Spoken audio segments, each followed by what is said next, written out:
Hey, this is Jamie with Useful Knowledge. Well, this is part 2 of our strawberry series. We planted these strawberry plants about 2.5 months ago, and they're doing very well. Every one of them set roots. We did not lose a single strawberry plant out of the 300 that we planted. So now we're getting some consistent 20 to 25 degree nights in North Alabama. So it's time to cover these strawberry plants up.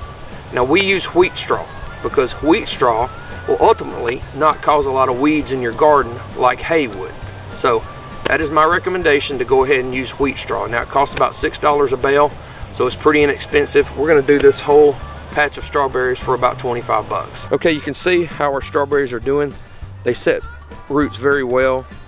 We do have some weeds on the side. I went through and pulled some weeds out of here a couple times while they were setting roots. But during the spring, we'll run a tiller through the middles and we'll be good to go. So right now, we're gonna put some wheat straw in these.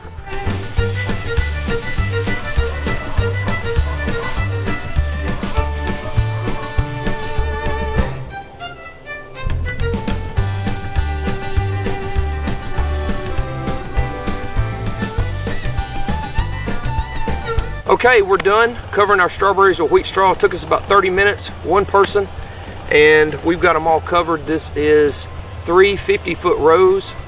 There's 100 plants per row, so that gives us about 300 plants, and they are all covered. It took 3 bales of wheat straw. Around here, wheat straw cost us about $6 a bale at the co-op, so we got this done for about 20 bucks total with tax.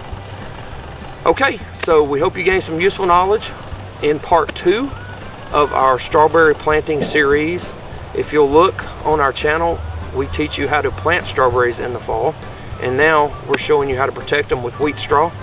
Thanks for watching.